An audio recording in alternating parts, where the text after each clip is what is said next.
ஆனா டிவிக்கள் இதை பத்தி பேசும்போது அவங்க என்ன சொல்றாங்க, போகிற இடம்லாம் கூட்டம் கட்டுக்கடங்காத கூட்டம் வந்துருது, அது பொதுமக்களுக்கு பெரிய இடையூறாகுது, அந்த போராட்ட களத்தில் இருப்பவர்களுக்கே பின்னடைவா மாறிடுது. நீங்க ஒரு சாதாரண ஆள் வரத்துக்கும் விஜய் வரத்துக்குமான வித்தியாசம் இருக்கு இல்லைங்களான்றாரு. அதுவும் நியாயமான ஒரு விஷயம் தான் அது. ஆனால் இந்த போராட்ட களத்திற்கு போகாமல் அரசியல் பண்ண முடியாது இல்ல சைமன். போனது போய் தானே ஆகணும். நீங்க ஒரு எம்ஜிஆர் இருந்திருந்தான்னு வச்சுங்க, இப்ப எம்ஜிஆர் மாதிரி ஒரு மாசு வந்து விஜய்க்கு இருக்குது வந்து. நீங்க உண்மையிலே சும்மா சொல்லக்கூடாது. ஒரு 250 கோடி ஒரு சம்பளம் வாங்கக்கூடிய ஒரு ஹீரோவிற்கு மிகப்பெரிய துணிச்சல் ஒன்று வேணும் வந்து. அது முடியாது வந்து.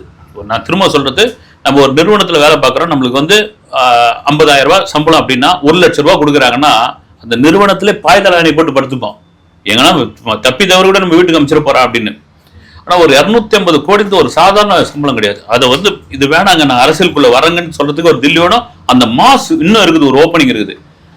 அந்த நபர், அந்த அரசியல் கட்சி, நான் வந்து பார்க்கறது விஜய் வந்து ஒரு அரசியல் கட்சியுடைய தலைவராக தான் பார்க்குறேன். அந்த அரசியல் கட்சி தலைவர் அந்த சாமானிய மக்கள், அந்த விளிம்பு மக்கள் போராடுறாங்களே, அங்க போய் உட்காந்து நான் இருக்கிறேங்க உங்களுக்குன்னு சொன்னா அந்த போராட்ட கிழமை வேற மாதிரி மாறும். அந்த மக்களுக்கு ஒரு பெரிய நம்பிக்கையா மாறும்.